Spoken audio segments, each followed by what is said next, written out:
You got to wait for a gapper. That is fair. Down the right field line.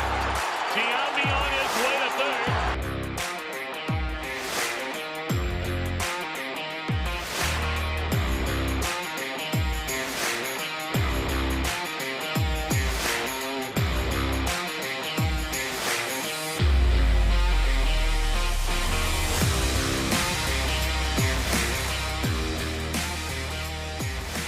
And they're going to wave him around. The throw misses a cutoff man. Shot into the plate. Out of the plate. Derek Jeter with one of the most unbelievable plays you will ever see by a shortstop. Live from Chatterbox Sports Studios, it's Off the Bench with Thom Brennaman. Well, good morning, good morning, good morning. Short night for most of us. And for most of you, it's Off the Bench presented by United Dairy Farmers. I am Thom Brennaman. Before we go any further, like we did yesterday, we'd like to send out our thoughts and prayers for every person and child and animals for that matter. Some of the scenes and some of the video after Hurricane Ian pounded through Florida. It looks as though this is going to now reach South Carolina. And so our thoughts and prayers are with all. We are here every single day from 10 a.m. to noon. You can join us on YouTube/Chatterbox Sports or on Facebook/Chatterbox Sports. Please subscribe. Hit the notification switch to let you know when we're posting clips out there from some of the guests we have on. On social media, we can be found on Twitter, Facebook, Instagram, at Thom Brennaman TV. That's Thom Brennaman TV as in television. We are available in podcast form. So a lot of you last night that asked me this question. Wherever you get your podcast, right? We are there. All right. Huge win last night. Not a pretty win, but a huge win. We know that Thursday night games are very tough in the National Football League. You play on a Sunday. Most times it takes these players till Thursday just to get right from the game on Sunday. Their body's right. Their mind's right. The hitting is mind-boggling in this sport, especially when you see it in person. It's just unbelievable. It is a violent game played by violent men who are big and strong and fast. So to have a Monday and a Tuesday and a Wednesday, and here you go again on a Thursday, big-time win. Not a pretty win, but a big-time win. They go to 2-2, do the Bengals, on the year. 2-game win streak. All right. 5 things here, okay? Let's start with Tua. Now, look, this is all the internet rage out there. As many of you know, and I have shared with you before in broadcasting the National Football League every Sunday for 25 years. In recent years, the league has inserted an independent neurologist both on the field and up in the booth. In case down on the field you can't see something, up top they can. I am not going to sit here and start questioning whether or not the Miami Dolphins have done something going back to last week's game and that staggering video of Tua taking a hit, slams his head on the ground, gets up, tries to walk, almost falls down. They take him out of the game. They put him back into the game, and they win the game against Buffalo. Okay? I'm not going to sit here and get involved in the whole conspiracy theory that the Dolphins are hiding an injury, because there is a protocol there. And the Dolphins shared with us it was a back injury, shared with you. And to everybody who would listen, it was a back injury last week against the Bills and not a head injury. In fact, they said he wasn't even in concussion protocol, okay? Last night was terrifying. If you saw his fingers, if you saw his body, after his head slams on the ground following the sack, it was worse than the week before to watch that video. Okay? I'm not going to get into the blame game here because I don't know. You don't know. Okay? If the Dolphins are hiding something here, or they were hiding something here, if it gets out, they will throw the book, they being the National Football League, at the Miami Dolphins. You also have to take into consideration the athlete himself. And what I mean by that is these guys, from the time they're this tall, are told by every coach and every parent and every teammate, man, you got to get back in there. I've done it. I've coached youth sports, guilty as charged. I did it when I grew up playing sports. It's a different time now. Is it possible Tua was able to maybe get past something in the whole, examination of where he was after last week's game and getting ready for this week's game? It's very possible, okay? So before all these people out there want to start pointing the finger, and believe me, if the Dolphins are guilty, I'm all in. Jump all on them, throw the book at them. But we don't know that. You don't know it. I don't know it. And I'm not going to start accusing people of things that we don't know if they did or not. Okay, that's number one. Number two, crowd last night was unbelievable. Largest regular season crowd in the history of the franchise. The whiteout, it reminded me more of a college game than a pro game. The crowd was just unbelievable. And you heard even Tyreek Hill made a comment after the game. He's like, man, the jungle is the jungle. And for those of you that were there last night, boy, hats off. I was lucky enough to go with my son, thanks to our friends at Encore Technologies, one of our great sponsors. And I got to tell you, it was electric to be down there last night. Beautiful night. It was fabulous. All right, number three, the Ring of Honor. It was very quick. It's at halftime. That's the way those things work. But congratulations to Willie Anderson and the great Isaac Curtis. An argument could be made that both of them should be in the Pro Football Hall of Fame. Many believe Willie Anderson will eventually get there. There's certainly a bias against guys who are great players that play on bad teams. In most of his career, he was a great player, maybe the best player, on some really, really bad Bengals teams for better than a decade. So congratulations to those guys and their family and many, many friends they have here in Cincinnati and from coast to coast. Okay, number four, defense. This is a championship caliber defense. There is no doubt about it. Maybe like you, do I wish they had one more really good pass rusher? I do. I wish they did. I would have been in favor of doing what the Ravens did last week and find out what's left in the tank from Jason Pierre-Paul. He's been a great player for a long, long time. I'd have thought about that move. They're well under the cap. They could have made the move. They didn't. That's okay. They spent a lot of money the last two off seasons. The secondary is as good a secondary as there is in the NFL. These guys can play. Von Bell, 2 interceptions last night. Mike Hilton is such a good player. He's a really good player. Bates had his best game last night, I thought. And look, Eli Apple, former number one pick out of Ohio State by the Giants.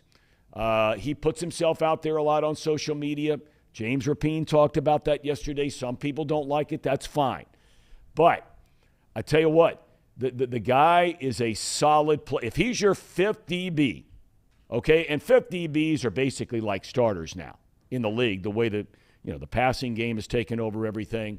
Eli Apple is a solid player, and he gives you everything he's got out there. So like him or not, Eli Apple came to play last night. And the Bengals' defense is really good. Their linebackers, you saw the difference that Pratt made coming back healthy last night. Logan Wilson made some incredible plays, including stepping up and making a huge hit on a run play, critical play down the stretch of the game. This is a championship caliber defense, which brings us to the fifth and final point, which is the offense. Now, look, they scored 27, okay? So 27 with a good defense should be, against most teams, enough to win. And it has been the last 2 weeks. If they score 27 in either of the first two games, they're 4-0. But I got to tell you, I'm a glass half full kind of guy, but I got to tell you, I'm not buying the offense. And I hope I'm wrong. And there's a good chance I am wrong because it took them a while to get going last night. 14 points through the first 3 quarters of the game for this offense and these players is brutal. It's brutal.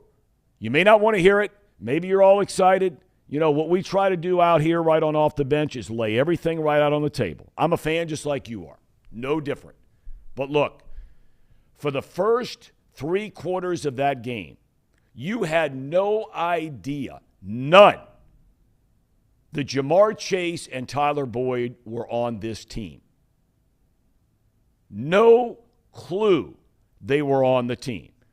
The argument can be made. You know, you sit there and watch it. They're floating the safety all the time as basically a double coverage on Jamar Chase. Okay, that's fine.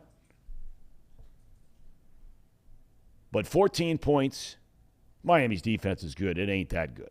14 points with these weapons is not enough. Joe Burrow makes a comment after the game. Says the offensive line was great. Best they've been since he's been here as far as pass protection. He was only sacked 1 time. And we know all the issues through the first 2 weeks of the season where there were 13 sacks. But look, offensive lines are gauged by 2 things: pass protection and running the football. Pass protection last night was good. It was really good. The running game for this team is awful. It's awful. It's not bad. It's awful. They're getting 2 yards per carry. They can't convert on a 4th down and 1 in the first half, and that play call, for the life of me, you're running a pitch sweep to the short side of the field, and Mixon gets stopped. You can't score a touchdown, goal to go late in the game. You got to kick a field goal, which very much kept the Miami Dolphins right in the game. The Baltimore Ravens are next up on the schedule. And this offense needs to make a huge step forward next week if they're going to win that game. And again, I'm not trying to be negative here. I said the defense was great. I said the pass protection was excellent. Burrow was solid, not spectacular. But 14 points in 3 quarters against a defense like Miami, which is solid, not great, is not going to get it done. It's just not going to happen. They have got to figure out what they're doing on play calling and especially in the run game. Because if you turn into a one-dimensional team like we've talked about on this program, like Buffalo looks like the Bills are becoming, and you're going to have to put it up 40 and 50 times a game because you can't run, that is no recipe for getting back to the Super Bowl. Speaking of the Ravens, they have their hands full this weekend. They're playing Buffalo. As we know, the Bills are coming off a tough loss in Miami last week. They will be hungry in front of a hostile crowd. Now, Lamar Jackson has, without question, been the best offensive player in the NFL through the first 3 games. There's no doubt about that. But think about this for a second.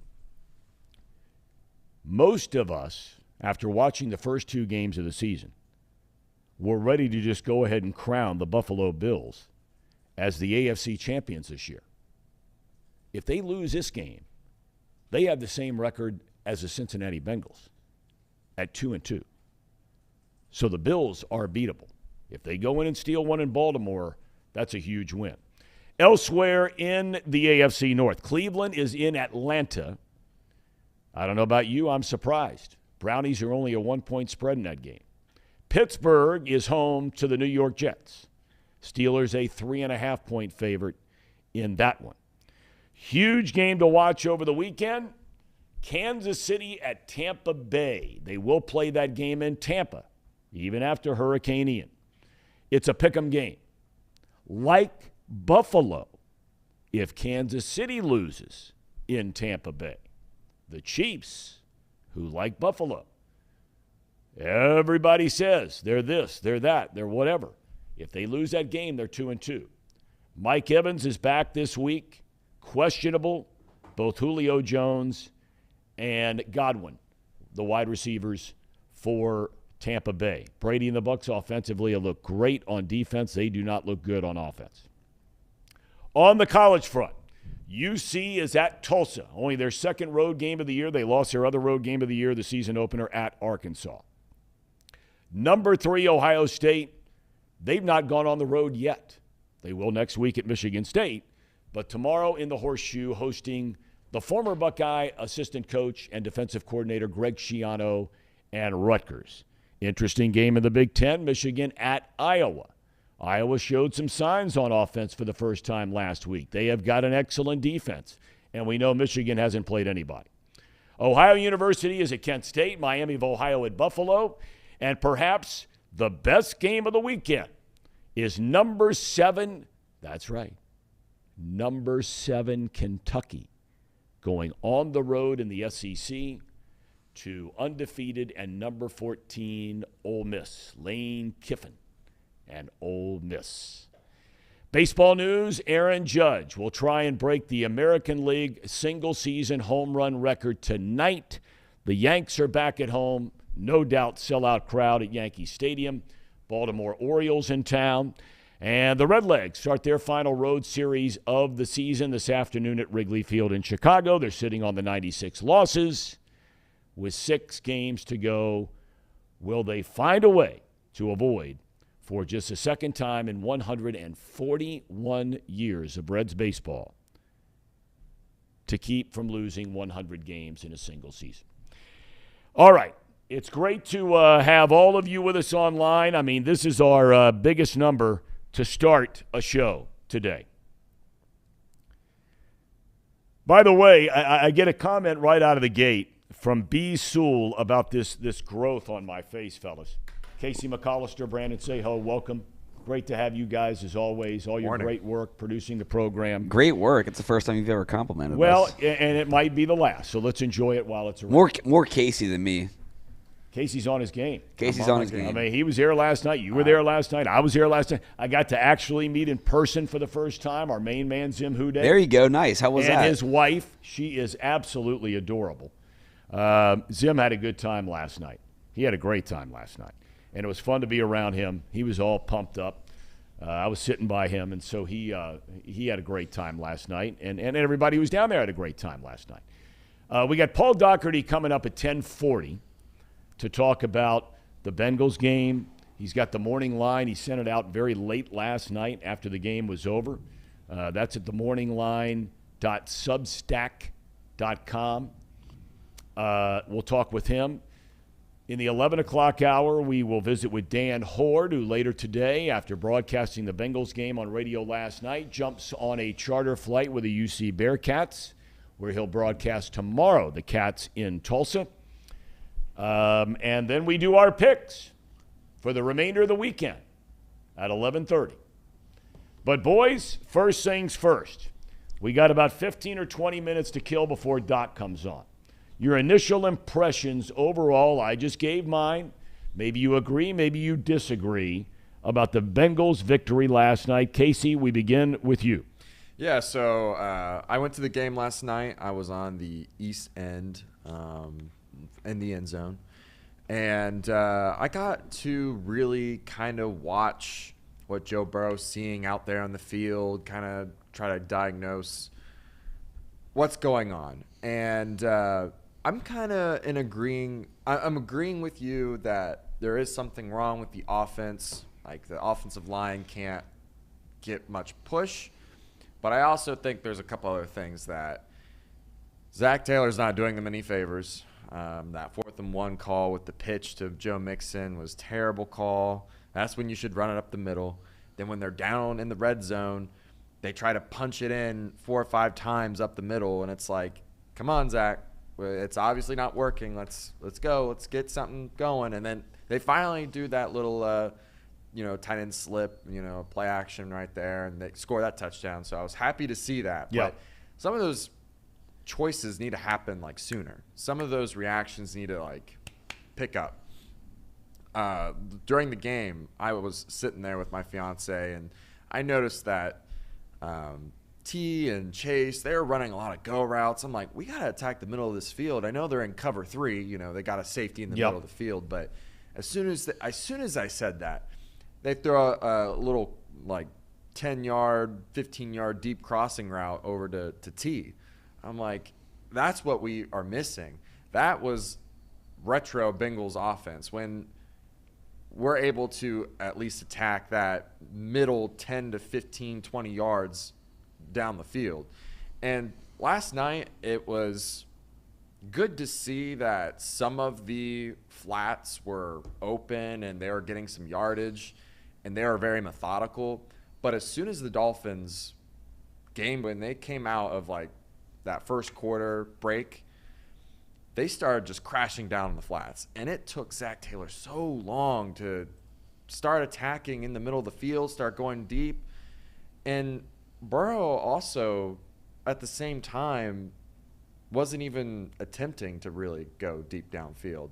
It was strange to see because, I mean, they put up good numbers last night. They really did. And it still felt like he wasn't really all there, all back. You know, he still seems kind of like we talked about, kind of gun shy. Like he's not taking that many chances. And the chances he did, they worked out so well. Like the T. Higgins touchdown.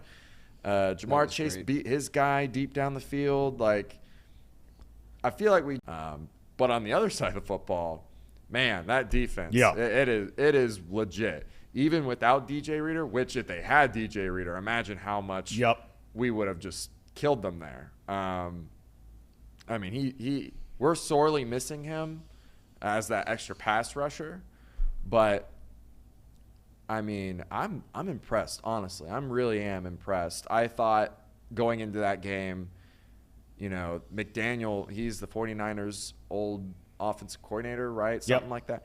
I thought they were just going to run it down our throats. Some creative run game. And in some regards, they kind of did here and there.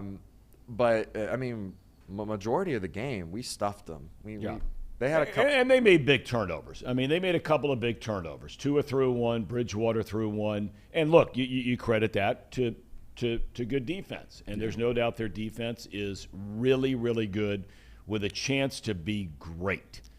That's the thing about the defense. If they can figure out, get Reader back and get some guys, you know, maybe a little more guys that they believe can be good pass rushers, they could get a little bit more of that. They've got the rest of the package. Brandon, your thoughts on the game last night? You had the big tailgate, and then you had a chance to check it out. What do you think? I think the offense obviously needs some work to just keep the foot on the gas. But right out of the gate, they did exactly what you wanted them to do. Score a touchdown, get ahead. But it was funny. I was listening. I was just in between spots watching the game. I was on listening on the radio, and obviously Dan and Dave do a great job. But it was the 4th and 1 play, and I feel like, you know, I probably have a sense on Zach and his play calling better than some, just knowing him the last few years working with him. And I looked at my buddy. I go, this is going to be something outside to Mixon. And that's exactly what it was. And I just – some of the play calling – I feel like last year he was very aggressive and it paid off. And maybe there's kind of like Burrow a little gun-shy this year because of the woes with the offensive line and the run game. But, I mean, you got to – last year was a perfect storm, I feel like, on offense. And this year, playing a little shy. The defense, I mean, it was incredible. The fact that – I know it was Tua who, number one, hoped that – you know, he's going to be okay. That was a terrifying injury. But that ball he underthrew, it was kind of like poetic justice that Tyreek Hill had an interception on a ball towards him. Right. Yeah. But overall, I think they're going to, like what Casey was saying, they're going to fire on all cylinders. It's going to take last year, it felt like it took, maybe like 6-7 weeks to finally get to that point. Yep. And that's something they talked about last year, this year, starting fast and keeping the ball rolling, and it's just they're heading in the right direction. Yeah, it's harder than it looks, but they got to come out and punch him in the mouth right away more. Yeah, and I would also like to add on top of the defense that our secondary is very underrated. And I mean, we had 2 interceptions, or was it 3? Von Bell had 2, and I think that's all they had. I think. Well, the one to I got to check that. Maybe they had a third. Yeah, they might have, but the Eli Apple one, that wasn't called an how do you interception. miss that? You're exactly right. That one was we had the refs, man. They're killing us on some of these calls. Luckily, it hasn't hurt us yet, but that Eli Apple one, that was really impressive, and I'm surprised that it didn't get challenged or called, called on the field. See, but this is the stuff, Casey, we talked about last week or 2 weeks ago about challenges.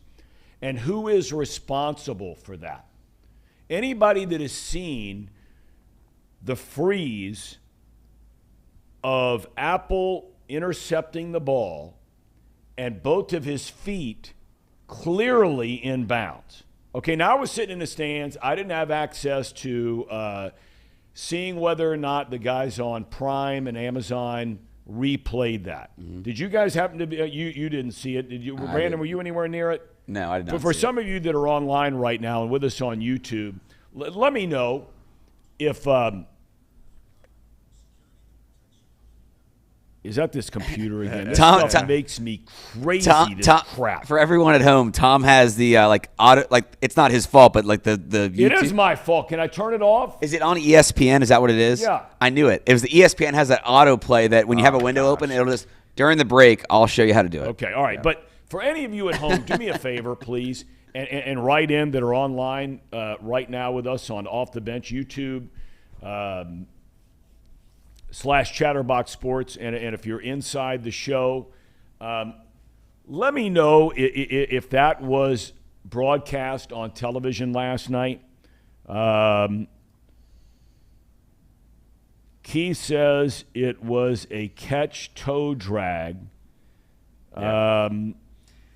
Okay, well, look, the bottom line is that's a play that if someone is designated for that role upstairs, and we don't know the answer to that question with the Bengals. Brian Billick shared with us that many, many other teams have that person that sits upstairs viewing the monitor from the game broadcast that has a headset on, that has instant communication with somebody down there on the field, whether it's Zach Taylor or somebody next to him, to throw the challenge flag. That's an interception by Eli Apple. Yeah. Just like the week before was a touchdown, I believe it was T. Higgins. Yeah, for T. Yeah. That rule is so weird to me. That rule is I don't get that rule. I'm still waiting for somebody to explain that to me. That's going to be rewritten. That's going to be rewritten. Time, and I don't get it. But what is it? It says here. Keith again said they only showed it on replay once. And then Doug says, okay, well, Doug says they replayed it multiple times, wasn't close to getting both feet in. So I don't know. So for me to talk about it.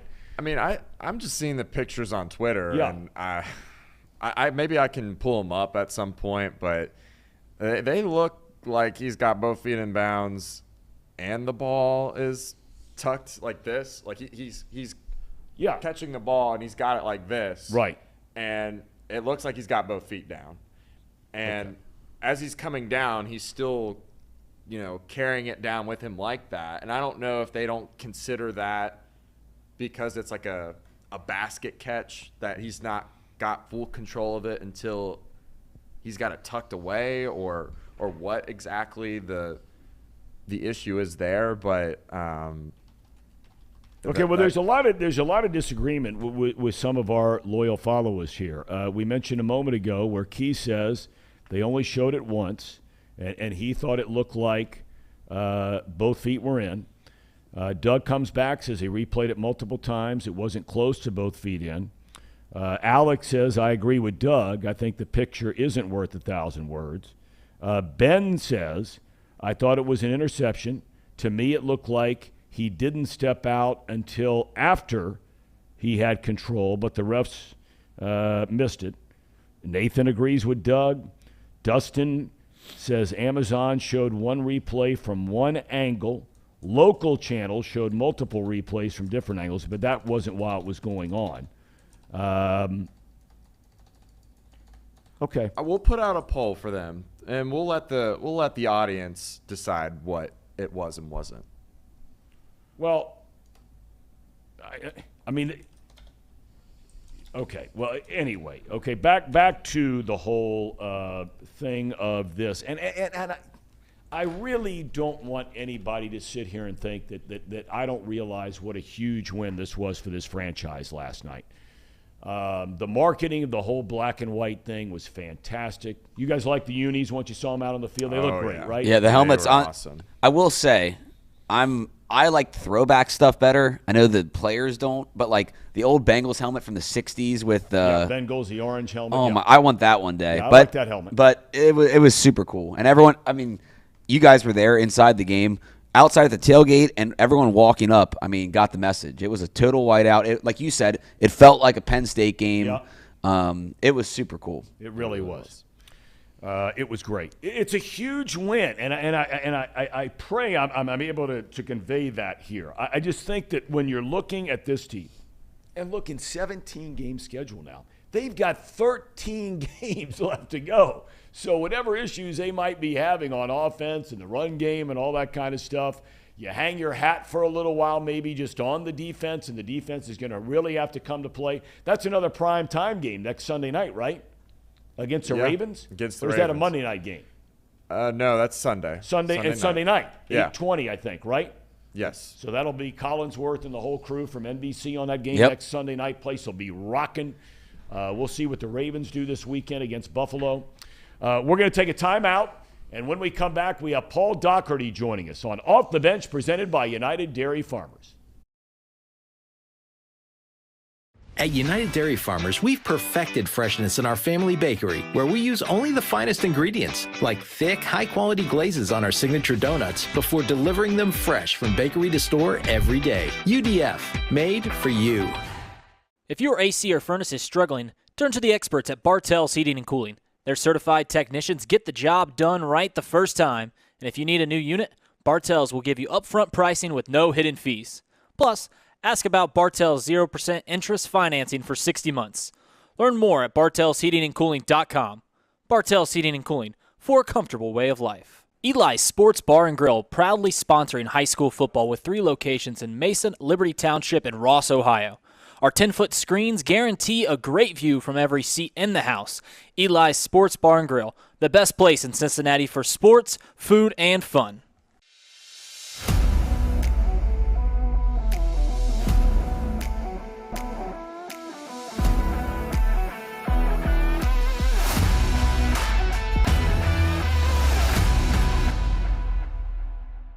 Where can you turn when you're in pain? Turn where more high school, college, and pro athletes turn. Where your neighbors and weekend warriors turn. Turn to Beacon Orthopedics and Sports Medicine and get superior care on your schedule. That's the Beacon difference.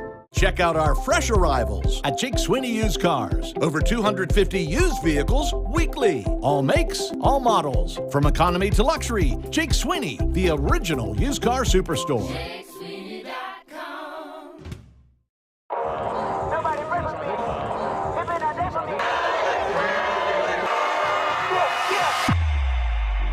The time is now. Football season is back here in the Queen City, and Week 1, St. X versus Lakota West. DJ E-Train here with Chatterbox. It's about to go down. It's our kickoff of our official tour. Every Friday night you'll see us. Let's go. It's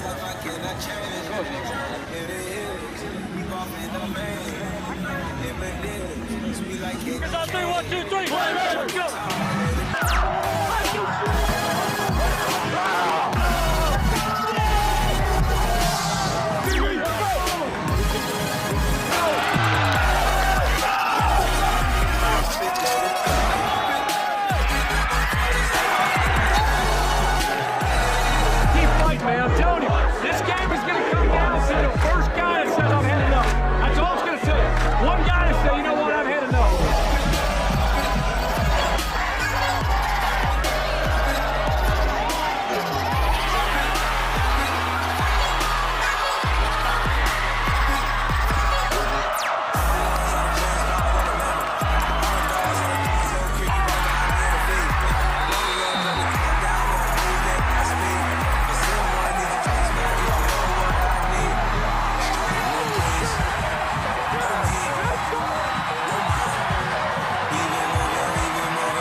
first one. I mean, I couldn't have asked for a better first one because Coda West struggling a lot throughout the first half and beginning of second half, and then big time. It's a party. It's a party. It's a party.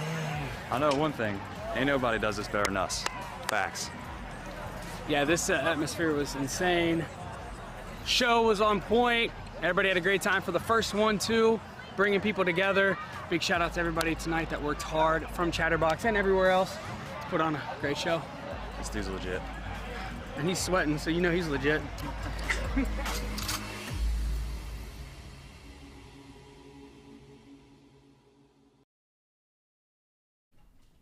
We welcome you back to Off the Bench, presented by United Dairy Farmers. It's always a pleasure. The author of The Morning Line at Substack.com. Legendary sports columnist from the Cincinnati Enquirer for 35 years.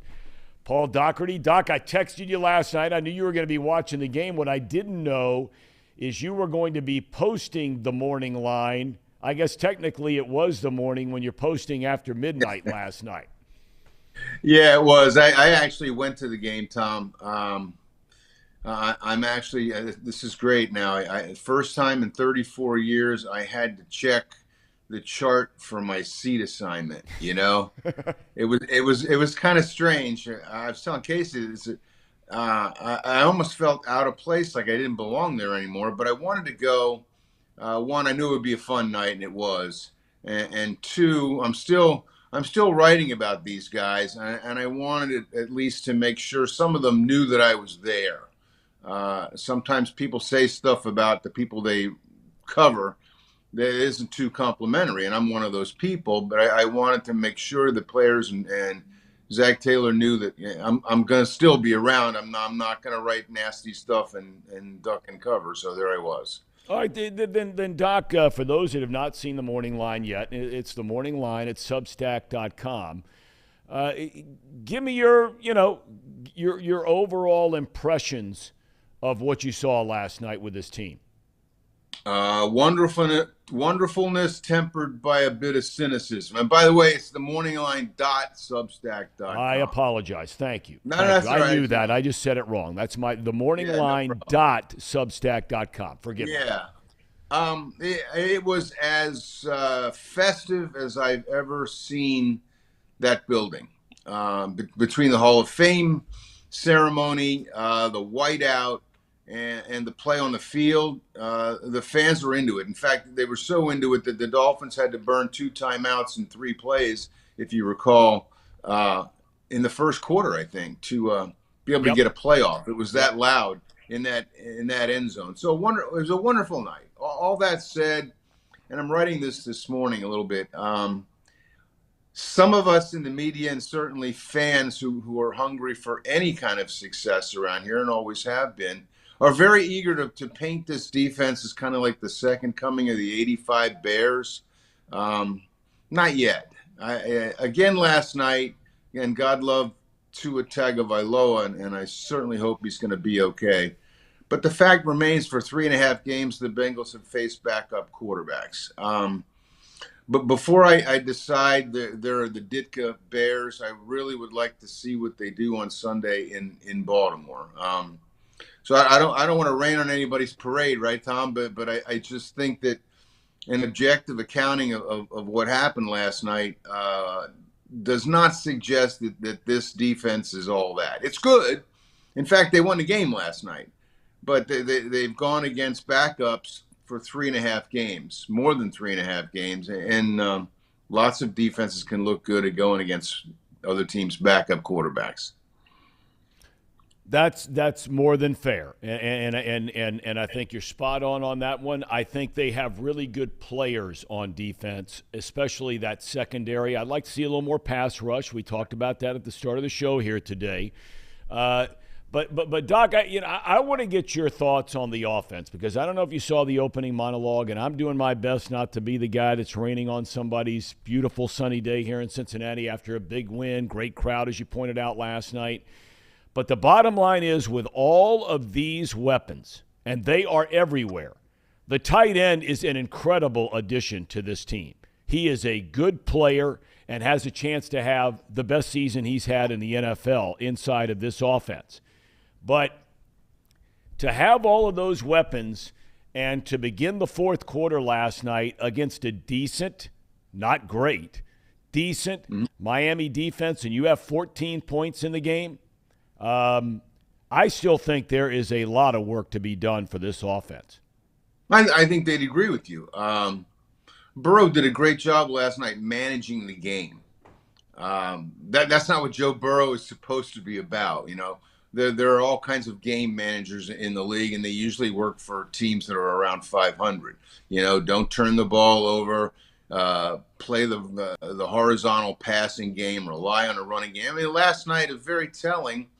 They slammed Mixon into the line 3 times in a row, and then on 4th and 1 inside the 1, when Miami is still leading in the fourth quarter, they decide to kick a 17 or 19-yard field goal. That's not supposed to be the identity of this offense. I don't know what they do about it. They have who they have. I didn't see a ton of Mack truck holes for Joe Mixon to operate in last night. The pass protection was terrific, fabulous, almost perfect.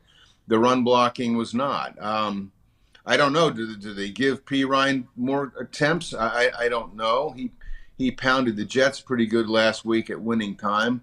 But they got to do something because teams will adjust. If Mixon is not Mixon, and instead he's this guy getting 2 yards of pop slamming off tackle, the defenses will adjust accordingly. But that's up to them to figure out.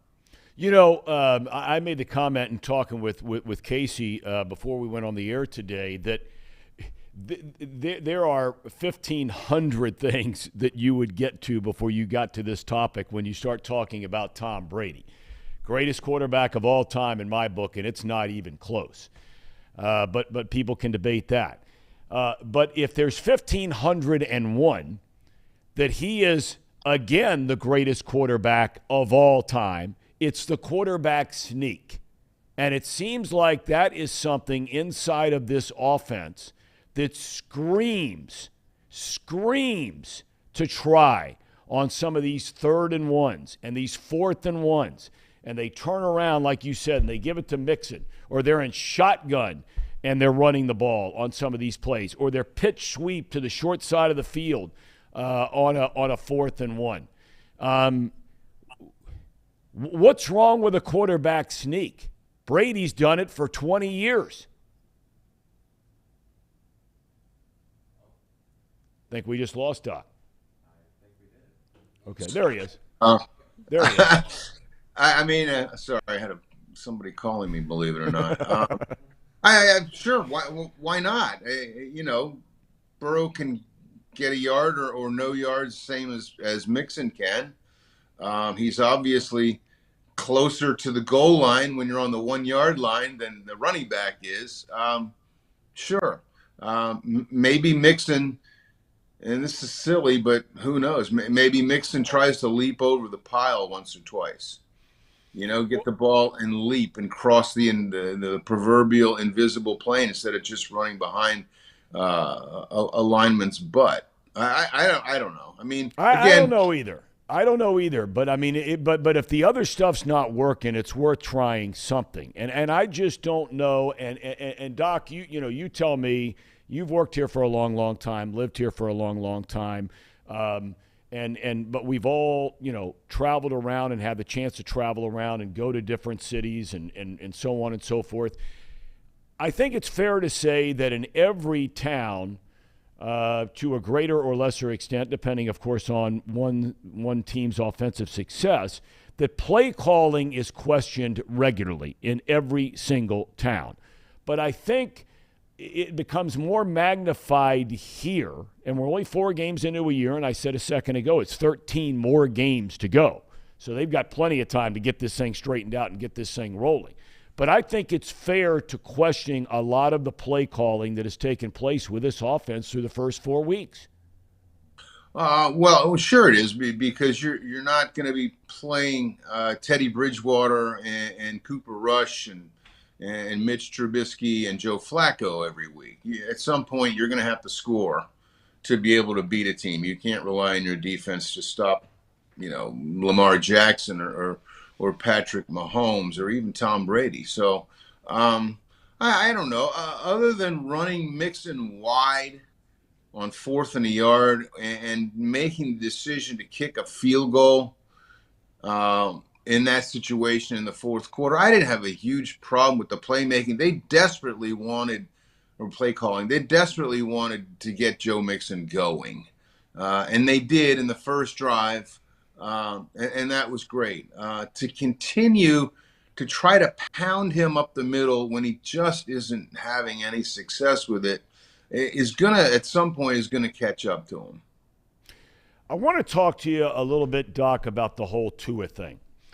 As you know, and we talked about it at the start of the show, the National Football League, a number of years ago, has put on the field and up in the press level independent neurologist.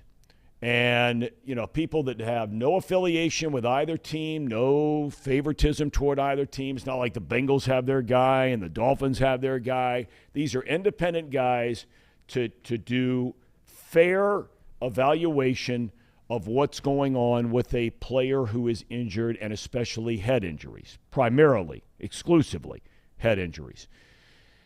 The Tua video from last week, when his head slams on the ground, they say afterwards it was a back injury.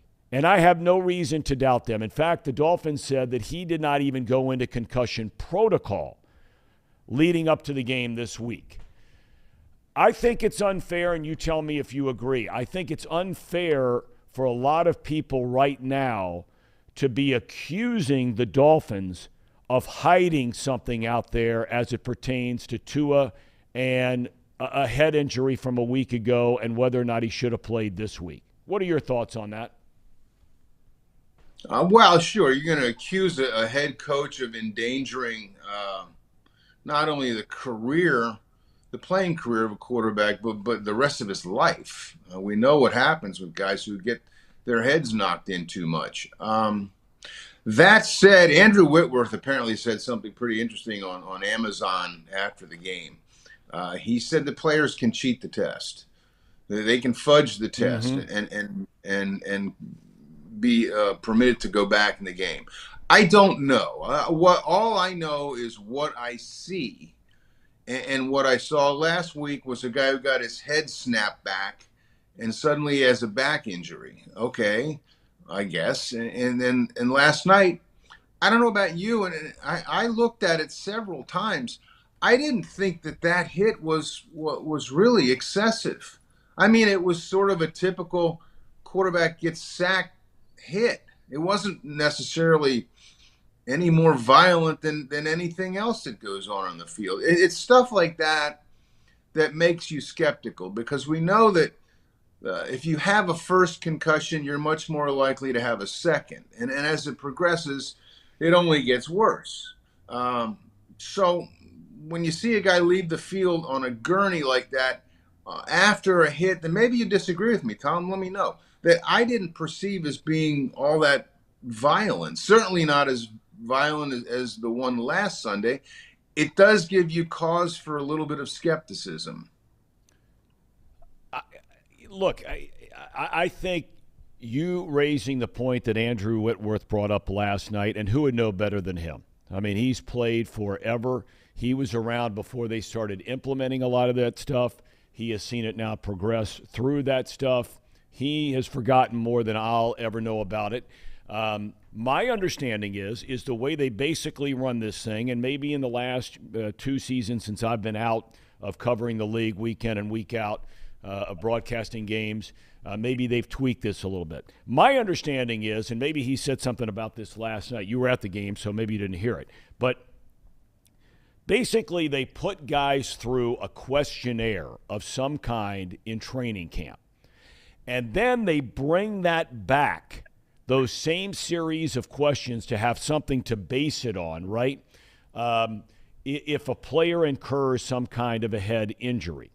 So from that standpoint, and everybody's different, everybody's bodies are different, their minds are different, how they react to trauma is different. Maybe some guys are able, as he points out, to recall or beat the system by when those same series of questions are asked again in a stressful, traumatic situation, recall, and there it is, and get back in there.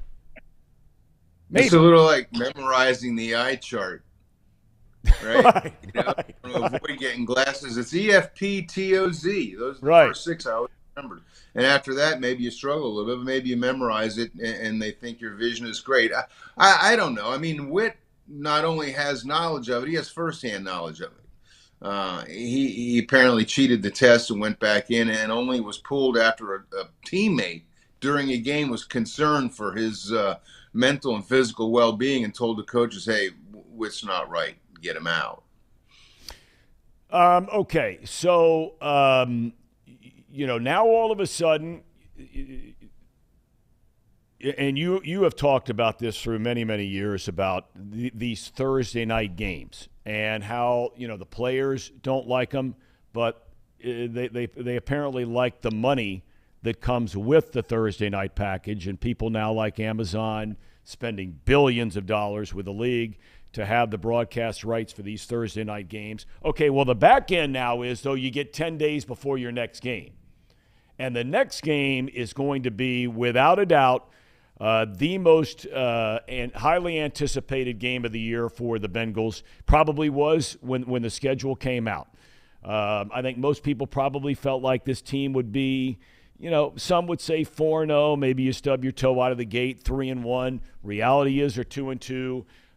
Baltimore has a huge game this week against Buffalo. It's an important game, I think, for both of those teams, Doc, because for both of them, it's a difference between being like the Bengals, 2-2, or being 3-1.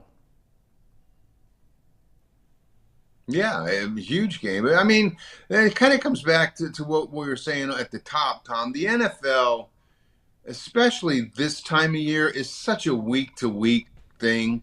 And the overreaction, as ESPN smartly has noted week after week, overreaction Monday is perfect for the NFL because the fans are so hyper. And they're either walking the ledge or dancing in the street, sometimes in the same game. So who knows? I mean, we go into Baltimore thinking that the Bengals have this wonderful defense and they need to work on the running game. And then, in Baltimore, Mixon goes for 150 and they can't find Lamar Jackson. And what's the overreaction going to be then? Oh, my God, this defense. What are we going to do about this defense? Boy, Mixon's really great. So I don't know. I kind of withhold judgment on who's doing what in the NFL until December, really. The Bengals, I think, as you recall, were 7-6 last year. And made the Super Bowl. So yeah, big game. Sure, they play the Bills. The Bills are coming off a week that that they probably should have won and did not. I don't even know where the game is, Tom. Whether it's in Baltimore. It's in Baltimore. Tough place to play. I think on paper the Bills are better than the Ravens are, but you have the Lamar factor. Lamar is playing pretty well. He's playing for a contract. Who knows? That's why I don't bet the NFL, because I don't want to go broke. Well, you're right about that. There are a lot of guys watching that are going broke these games week to week right now. Doc, thanks as always for your time, man. That's themorningline.substack.com. You posted one right after the game last night, so you got another one coming out here shortly. Is that right? I do. I got 10 things on the game in which I will probably talk a lot about what we just talked about. Okay. Well, we're glad to hear it here first, but in written form, I subscribed and really, really enjoy it. I was up when I got back from the game last night. I was up very late last night reading what you had posted. So thank you, sir. Great. Thank you for last night. Thanks for today. Have a great weekend, my friend. You got it. You too, Tom. All right. Thanks, Doc. Paul Dougherty, kind enough to join us a couple of times every week, and we're very grateful to have him and thankful to have him and his insight and all that was the Cincinnati Bengals' largest crowd in the history of the franchise for a regular season game. There was, and there's going to be another one coming up. Because if both teams stay undefeated, talking about the whiteout, forgive me. If both teams stay undefeated, in about 4 weeks from now, Ohio State is going to play at Penn State. And that'll be a Saturday night game, whiteout. I love my Nittany Lions. 7, 8 teams. What's that? I love my Nittany Lions. I know, and they're going to get hammered. Yeah, probably. They're going to get freaking hammered. Ohio State's got a tough one. Much like Brandon. Very. Holy cow. What Ohio State, they got a tough one this weekend, right? They're in Piscataway. No, they're at home. Oh, okay. They're at home. Don't have to go to that threatening environment in the Big Ten up in New Jersey. Yeah, yeah. But you're still bitter about that, with UC not being in the Big Ten. Not in the Big Ten, just a conference expansion. I mean, all they do is bring the New York market, and no one cares about Rutgers. Right. They are bad. Well, they will again. I'm telling you, Schiano got that thing going one time. He's going to get it going again. That guy can coach, and he can run a program. And believe me, they will be back to where they were in the not-too-distant future, going to bowl games every year, but they ain't beating Ohio State. No, Ohio State. What's the line on that game, 75? 39. We're going to get to our picks later. 39.5. Oh, my God. Hammer that. Hammer that. Now, listen. My dad apparently emailed you, Casey. He doesn't even have the guts to email me. I expected better than that from him. Well, he wanted me to give you the message that you've got something on your face. No, what exactly what's the word? Boy. You want it the exact? I want the exact wording. Uh-oh. Let me read it. You're putting him in between you and your dad. He doesn't know if he should say exactly what. All right, then don't do that. Just fill in the blank. Well, I don't know if he wants me to. I'll read it anyways. It's okay. I got you. Marty's going to call me and say, Let me pull it up here. He said, Casey, please tell him I want to know what that shit is on his face. Okay, what it is as you guys know, and I thought my dad knew, but he doesn't. I'm not a beard guy. I'm not a mustache guy. I have nothing against people who have beards and mustache. In fact, I think a lot of them look very, very good. But I've never been one of those guys. But our man Zim Hude suggested to me roughly about, was that just before? That was last Friday, I think. Last Friday. He suggested to me that I needed to go into what he referred to as savage mode, okay, for the Bengals in this big Thursday night game, and to go ahead and let it grow here a little bit and not shave again until the Bengals lose. So I had asked you guys, and I want to ask all of our viewers right now, and I'm telling you, we are blowing up more and more every single day, and we thank all of you who are watching. I Like Bacon just jumped in, although he said the Hude boys won him $20 last night. There you go. Brian, Nate, Dustin's been with us every single day. Bubba is with us. You see Brian's comment just now? Real men have beards. Real men. Now you're, all right, now so you're a real man. Here's a question I have. All right, I don't like wearing it. I just don't. It's uncomfortable. It itches. It's not the end of the world. But you have to keep it. There's no way out of it. Here's what I was You're thinking. asking the weekends thing. That's what not. I was no, thinking, no. And I want to ask the guys that are with us online. A lot of these guys have been with us every single day since we started, not even a month ago. It seems to me that I would be able to shave this today. No. Okay, and then start the regrowth at the beginning of next week, so I could get through the weekend. My son has his homecoming dance this weekend. My wife went down to visit our daughter in college down in Texas. Dad is here solo. It is coming in thick now. And I know it is. And it's coming in white.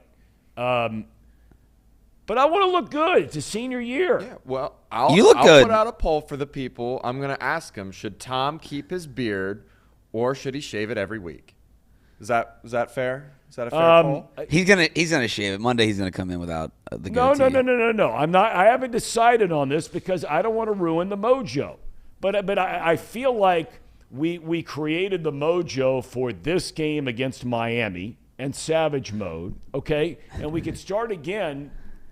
Say the middle of next week. Andrew just checked in and said, well, I got to see because the poll just went up. Andrew checked in and said, "You do it, Tom. That loss of the Ravens is on you." You knew that was coming. Hey, Matt, thanks for the nice compliment. Says this is the best show going in Cincinnati right now. Andrew, come on. Come on. I mean, are you serious? I'm as superstitious as the day is long. OCD superstitious. But, I mean, there's no way that people honestly believe that some stiff broadcasting in Hamilton, Ohio every single day. No, it's you. Listen, you're not going to get any sympathy from me. I had to go out and get a tumbler mug for my father-in-law for us to start winning. I know, but that doesn't affect how you look. And one day, good Lord willing, if you and your bride-to-be want to have children and they get to their homecoming dance and you've got to go there with your community and, the whole 9 yards, and you want to be able to look back on those pictures one day instead of your son looking at you in 20 years from now, good Lord, Dad, what the hell is that on your face? I think it actually looks good, honestly. Yeah, it's a good new look. I like it. I like the shadow look. Savage mode. When somebody dropped a Kevin Stefanski on me the other day, I'm like, ooh. That's a compliment, I think. Yeah, he's a handsome man. Yeah, he's a real man. He's a real man. A real man, no doubt. Coach of the Brownies. Except he at least has some dark to it. This has no dark to it. We'll let it grow out a little bit, and then we'll color it. Dye it. Yeah, we'll dye it. Along with the eyebrow. I say no on top. Just dye. I think they have that stuff, right? That there's a difference. My understanding is, and some of you, again, online, help me here, okay? I think there's a difference between hair color and dye, right? And then facial hair color. I didn't know that was a thing. Or is that just one of those deals they create a product to get you to buy both if you have white hair and a white beard? I didn't know there was a beard coloring. Yes, there is. Oh, all right. Yeah. Point specific. Wow. To mustaches and beards. Yes. Andrew goes, yeah, but Luke will forgive you when he remembers this directly led the Bengals to a Super Bowl title. Yeah. It's pretty good. That's good. Now you're tugging at the heartstrings now. I mean, that's not fair. That's not fair. Okay. I listen. Does Luke have a beard? I am not. I am not that uptight about my looks to be talking about this for this long. But I want to shave this shit off. Does Luke have a beard? Is he able to shave? Come on. You guys he gets can grow that it peach together. fuzz going. And there you go. I'm going to remind him tomorrow because he made the comment last night when talking about mine. He says, oh, I haven't shaved in a month. And I'm like, dude, that better disappear before the dance tomorrow night. In fact, it will disappear even if I have to hold him down because I am still stronger than he is. He's quicker, he's faster, all those things, but I'm still stronger, even as a 58-year-old man. I'll pin him down and shave it myself if I have to. I still got the peach fuzz going. Yeah, it is. It's tired, too. Really tired. Brian says, I have brown hair and an auburn beard. Auburn. War Eagle. Wow. All right. Richard says, shave it. Says, I'm with you, Tom. I can't stand day 4 and beyond growth. As of right now, 85% of the chat has said, yes, keep the savage mode. Yeah, because it's not them. It's not them. It's not their kid at homecoming. It's, but I respect your opinion, and we asked, and so we value it. All right, boys. Dan Hoard coming up in a couple of minutes. He's getting ready to jump on a charter flight with the UC Bearcats on their way to Tulsa, Oklahoma for Tulsa UC tomorrow. Last time playing Tulsa, yeah. It won't be next year. You think the Big 12 will be next year? The Big 12 is next year. That's for sure? Yes. For sure. This is it. This is the last of the American Conference. Okay. No more Tulsa. I'll miss Tulane trips. No more ECU. All of that. Okay. All right, we'll visit with Dan Hoard, get his thoughts on the game last night, the Bengals game. He was here doing the play-by-play with Dave Lapham, and we'll get his thoughts on the UC game. Okay, we'll take a quick timeout. Back with Dan Hoard in a second. At United Dairy Farmers, we've perfected freshness in our family bakery, where we use only the finest ingredients, like thick, high-quality glazes on our signature donuts, before delivering them fresh from bakery to store every day. UDF, made for you. If your AC or furnace is struggling, Turn to the experts at Bartell's Heating and Cooling. Their certified technicians get the job done right the first time. And if you need a new unit, Bartell's will give you upfront pricing with no hidden fees. Plus, ask about Bartell's 0% interest financing for 60 months. Learn more at bartellsheatingandcooling.com. Bartell's Heating and Cooling, for a comfortable way of life. Eli's Sports Bar and Grill, proudly sponsoring high school football with 3 locations in Mason, Liberty Township, and Ross, Ohio. Our 10-foot screens guarantee a great view from every seat in the house. Eli's Sports Bar and Grill, the best place in Cincinnati for sports, food, and fun.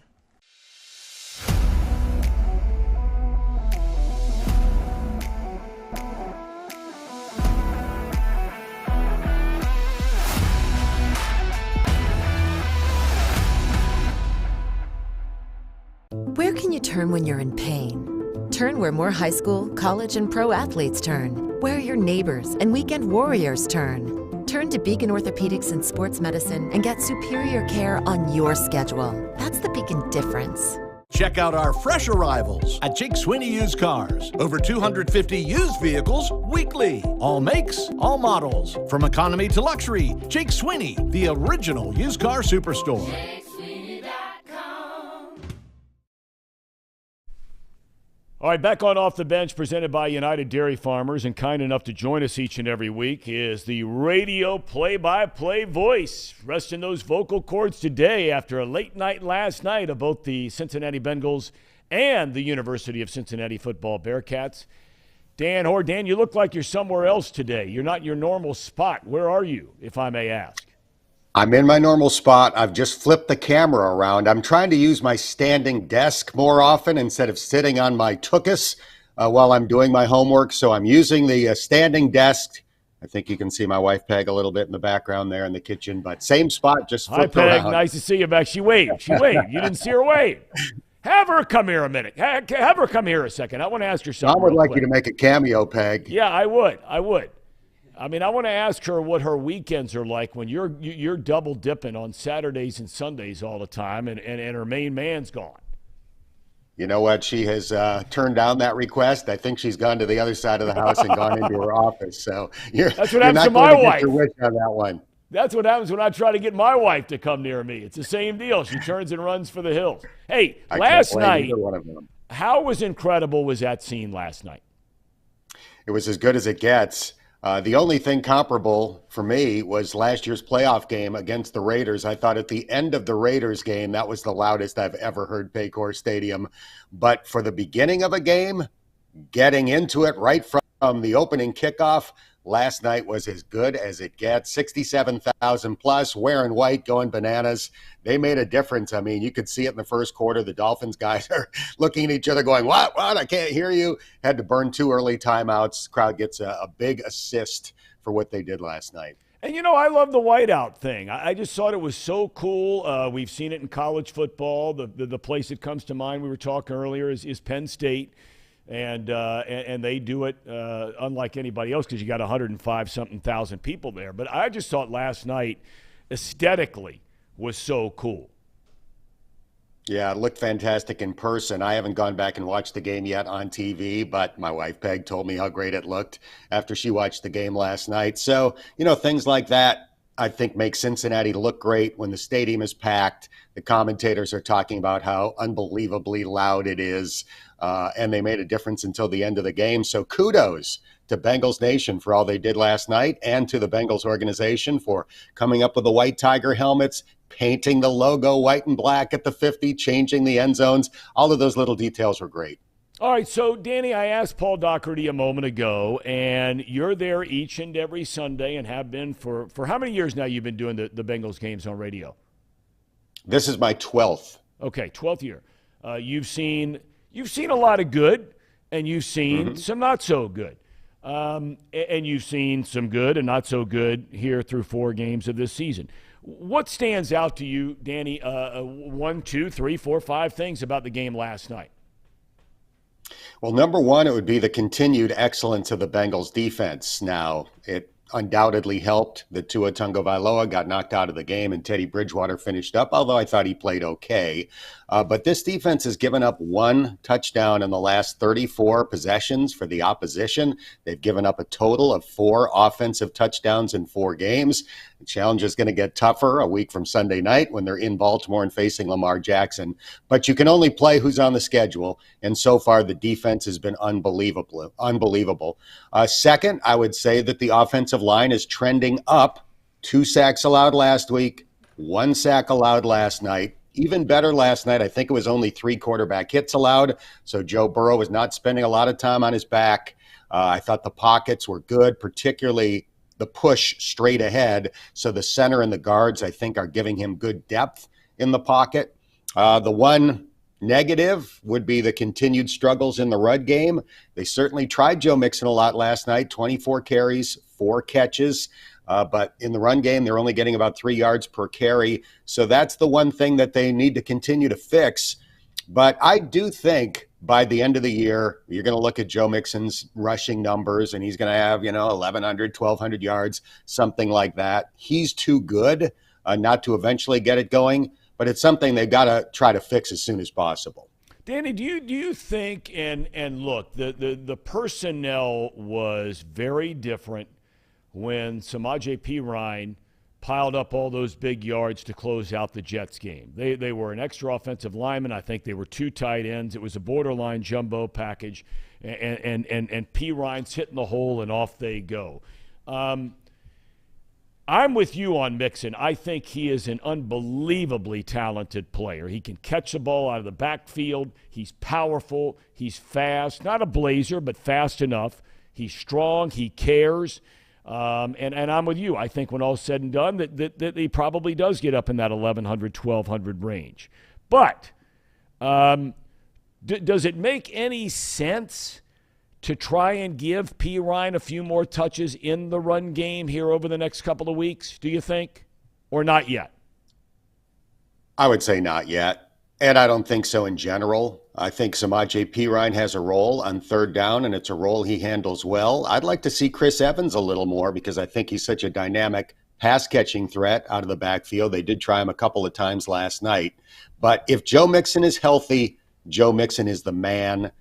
He'll figure out whatever issues, might exist on his side. I don't really think it's him as much as just continuing to figure out what plays this offensive line blocks best. I think that's an underrated aspect in all of this.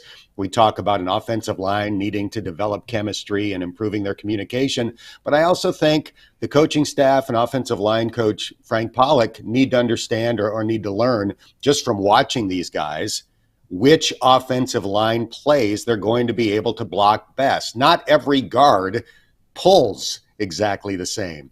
Some tackles are good at straight ahead drive blocking. Others are good at moving sideline to sideline. They're figuring all of that stuff out.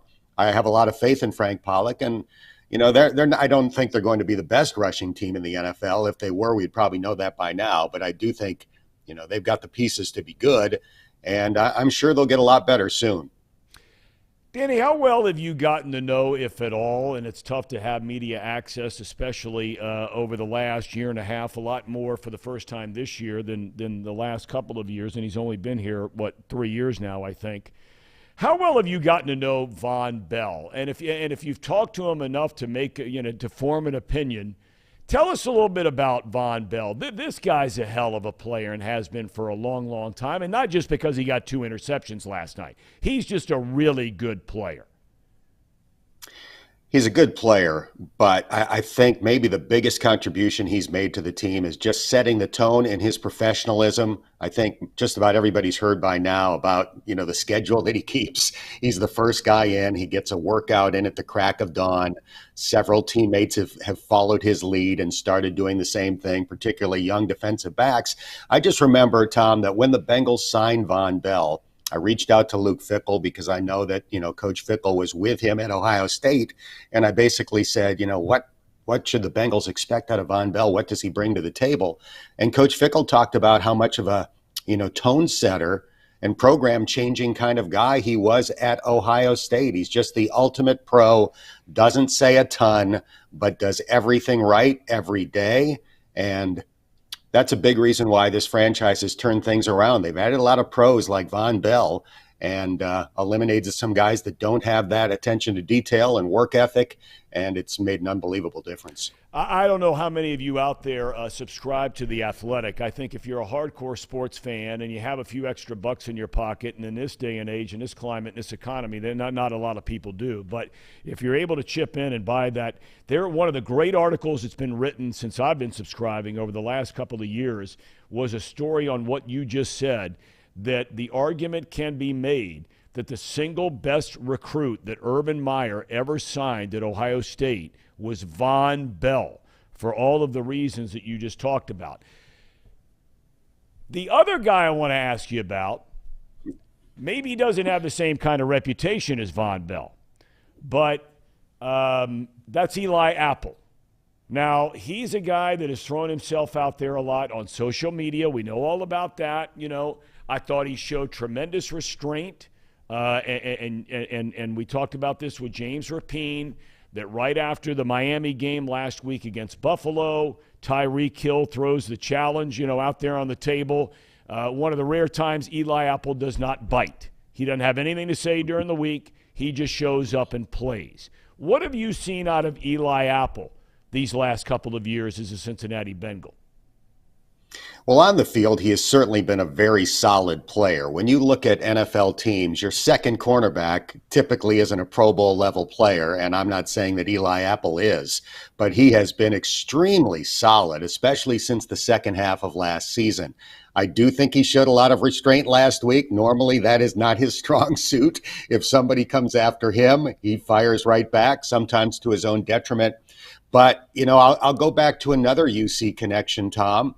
Kerry Combs coached Eli Apple at Ohio State as his defensive backs coach. They were very close. Eli Apple gives a ton of credit to Kerry Combs for his development in becoming the 10th pick in the NFL draft. Kerry Combs loves him, and I have a lot of respect for Kerry and his opinion about players. So when Kerry told me that, it kind of opened up my mind to, kind of having a clean slate where Eli Apple is concerned. Eli has been great to me. I made a point to chat with him very briefly after the game last night, just to say I was happy for him, since I thought maybe there was a chance his interception should have been a pick. I saw a still photograph today where it looked like he might have got both feet down. Yeah. So, that would have been nice for him to have that moment. But in any case, his teammates like him. I think there are times he would be wise to, put his phone away and avoid social media. But hey, in this day and age, it's hard for some young people to do. But I'm glad the Bengals signed him last year. It's turned out to be a very good pickup. It really has, and you don't know he signed the $4 million deal. I think it was this year. Whether they keep him beyond this year, but we got 13 more weeks and hopefully more than that to be concerned about such things. UC, you're getting ready to jump on a plane here in about 2.5 hours. Team making the trip to Tulsa. Tulsa's no pushover. 3-1 so far on the year. One impressive win against Kansas State, in the Big 12. What are your thoughts and what should fans be looking for going into the game tomorrow about this Tulsa team? Well, I think really big UC fans know this. In any sport, whether it's football, basketball, boxing, you name it, there's always that opponent, whether they're really good in a given year or whether they're just mediocre in a given year, that gives you trouble. And to me, Tulsa is that team for Cincinnati. Now, 2 years ago, Tulsa was excellent, and the two teams met in the league championship game, and Cincinnati won a narrow victory to win the league title. Last year, Tulsa wasn't great, and they might have been the team in the league that had the best chance of beating Cincinnati. The Bearcats needed back-to-back goal line stands inside the 10 to hold on and win by 8 points. And that was the weekend where game day was on campus. Everybody was revved up, and Tulsa almost spoiled things for Bearcat fans that day. So Tulsa just gives Cincinnati fits. It's a style of play thing. I think their coach, Philip Montgomery, is excellent. I know Coach Fickle has a lot of respect for him. So I agree. I think it's going to be a really tough game tomorrow. Tulsa is playing well. The curveball for the game tomorrow night is that we don't know the status of Tulsa starting quarterback Davis Brin. He got hurt last week against Ole Miss. Tulsa had the lead at the time when he went out of the game. The player that replaced him is a very different style of quarterback. He is a runner. Davis Brin is more of a passer. So that adds kind of a wrinkle to the game tomorrow. And Tulsa may know if Davis Brin is going to play. They probably do, but they claim it's a game time decision. We won't know until the two teams are warming up before the game tomorrow night. All right, strictly from a UC standpoint, personnel standpoint, Danny, and you've kind of given us inside info about some guys to keep an eye on that you see in practice and that you hear coaches talk about. Anything out there, whether it's a position group, an individual player, where you say to yourself, I look for this group or this guy to be a bigger part of this team tomorrow. Anything stand out? Nothing that really stands out along those lines. I think we've kind of established now who, the big game-changing type guys are for UC. But I think just the continued emergence of Ivan Pace is a huge story on this team. When he transferred from Miami University, I think the coaching staff thought, this guy is going to be a nice situational piece. He's a really powerful pass rusher. He once had 6 sacks in a game. We're going to throw him in there on 3rd and long. He'll get some sacks. He'll make some splash plays. That'll be nice. Instead, he's been so unbelievably good. They put him at middle linebacker. He's running from sideline to sideline. He was the National Defensive Player of the Week last week when he had 4.5 tackles for loss. He leads the nation in that category. And it just goes to show you that height isn't everything, because they list him at 6 feet tall. He's probably 5'10", 5'11". That's why he wasn't recruited by bigger schools than Miami coming out of Colerain High School. But this dude is a player. And I guarantee that when Tulsa put on that tape this week, they were like, oh, my Lord, who is number 0 and how do we block this guy? All right, good enough. Danny, safe travels, my friend. Thank you for your time. Wish your bride a good weekend. You have a good weekend. Safe travels. And enjoy a rare Sunday off. How about that? It's my birthday. Timing's good. It's my birthday. Boys, you Sunday. ready? Here we go.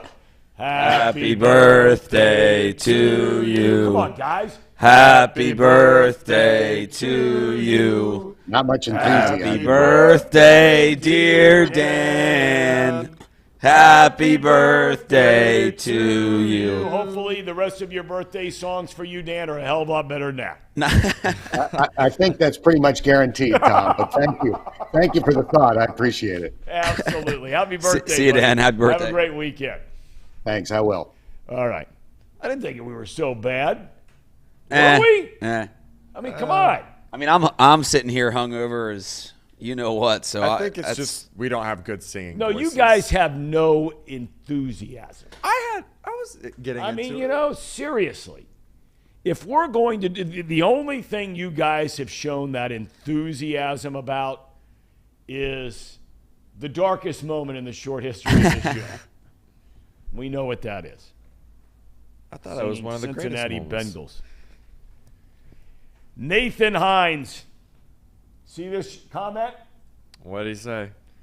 Please, for the love of God, don't let Brandon sing again. Not a chance. Not a chance. 6412 Mars. Pitiful birthday song.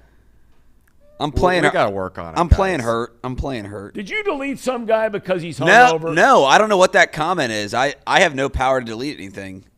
Yeah, I don't have Andrew says that singing was as sad as the Bengals' 3rd and 4th down short game offense. Ouch. That is pretty rough. I had a buddy of mine that wrote in and said, let's get this man a shave, but not at the expense of a Bengals loss.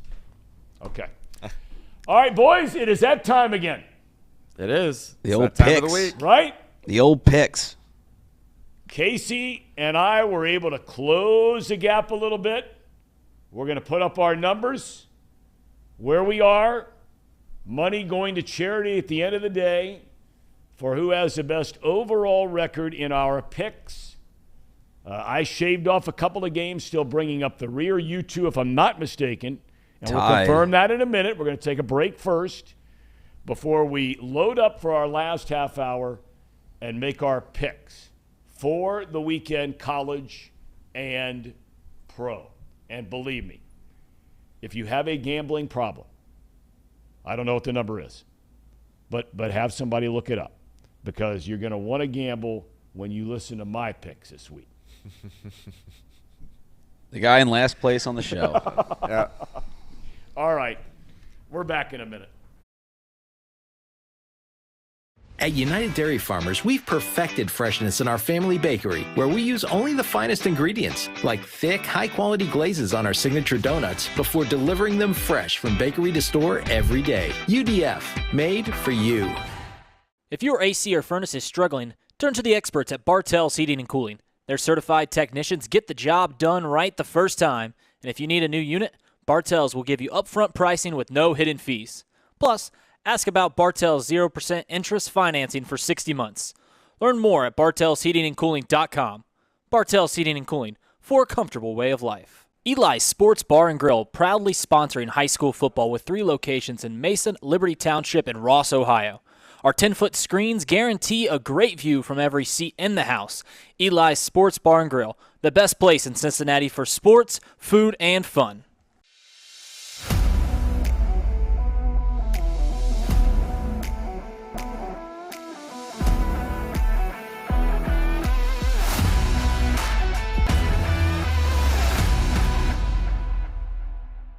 Where can you turn when you're in pain? Turn where more high school, college, and pro athletes turn. Where your neighbors and weekend warriors turn. Turn to Beacon Orthopedics and Sports Medicine and get superior care on your schedule. That's the Beacon difference. Check out our fresh arrivals at Jake Sweeney Used Cars. Over 250 used vehicles weekly. All makes, all models. From economy to luxury, Jake Sweeney, the original used car superstore. I know one thing. Ain't nobody does this better than us. Facts.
All right, for most of you, you've been hanging out and waiting patiently through in-depth articles or conversations and interviews with Paul Dougherty, with Dan Hoard, some of our talk about the Bengals game last night. But we really know in less than a month what's on your mind. And that's our weekly picks. And I just want to thank everybody for getting on this show. You know, when you start this kind of thing and you just don't know how it's going to go, and we got great help, I give them a hard time. But, you know, guys on their game, and wow. Casey McAllister and Brandon Sayo, that's 2 compliments today. More Casey. And Trace Fowler, our executive producer, and you guys were there late last night, had the tailgate thing going last night. Right into tonight with our great coverage here on Chatterbox Sports of high school football. Huge game. Huge game. At Nippert. At Nippert. At Nippert, huge game. The two, and Lakota West can make an argument in this group, but the three best teams, Division I in the region, in no particular order, but in the latest Harbin rankings, I believe it goes Moeller 1, Elder 2, Lakota West 3. Well, Moeller and Elder play tonight in the GCL South after Elder absolutely just ran over and through and stomped all over, which you never see, St. X last week at the Pit. And Moeller, in my opinion, has looked like the best team in the state of Ohio. They have the best player in the state of Ohio in Jordan Marshall, their running back. He's being recruited by everybody, all the big boys. All the big boys are after this guy. He's only a junior. And so tonight's a huge game right here on Chatterbox Sports. Okay? Moeller v. Elder from Nippert Stadium. I bet you they have, what do you think, 15,000? I was going to say 20. I think probably closer. What do you think, 15, 20? 20. Yeah. I mean, it's going to be a great crowd down there. But this has been so much fun and doing this show every day, and I hope some of you enjoy it. We invite you to tell other people about it. If you're a company that would like to be a part of this program, we'd love to have you. You're not going to spend what you would spend out there in the legacy media world, that I can tell you. And we think this thing has a chance to build into something. So thank you. All right, boys, here we go. These are the numbers. Just a reminder. Brennaman comes away with a dub last night. You two got dubs last night. Yep. So 500. I Congrats. told you guys once I got to 500. You're going to start taking off here. It is going to look like Edward Moses, showing my age. Back in the days of running, young man out of Dayton, Ohio. Multi-gold medal winner for the United States of America. So there you have it. You two guys are 10 over. I'm at 500 and even 5 games back. So are we ready? We're ready. All right, let's start on the college front. And we're going to start with what you just we mentioned earlier, Michigan at Iowa. Iowa has a hard time scoring. They have a great defense. Michigan can really run the ball. They like their young quarterback. They really haven't played anybody. They were tested last week against an okay Maryland team. Pulled it out near the end, but their schedule is like the worst in college football. They really have played nobody. And now you go to Iowa, one of the coolest places in the world to watch a football game. They have that great tradition where the Children's Hospital overlooks the field, and they stop the game, and they wave up to the kids who are up there in the hospital.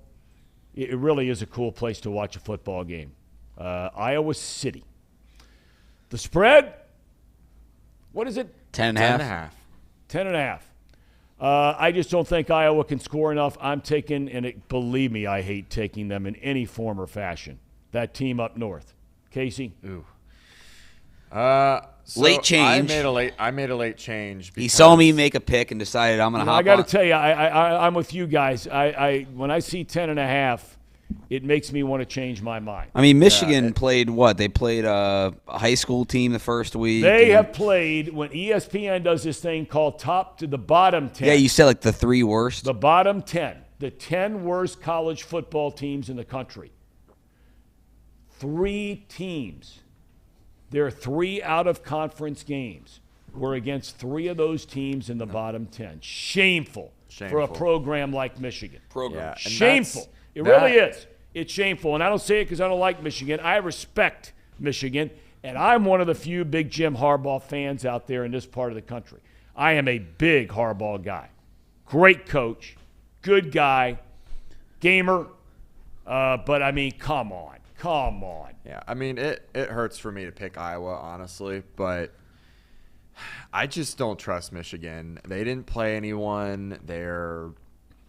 I don't trust their offense. It wasn't really that great last year, and it's not really this great, this year. It's just, I think it's pretty good, Casey. You think it's really good? I think the quarterback's going to be a great player, and that running back, Corum, is that his last name?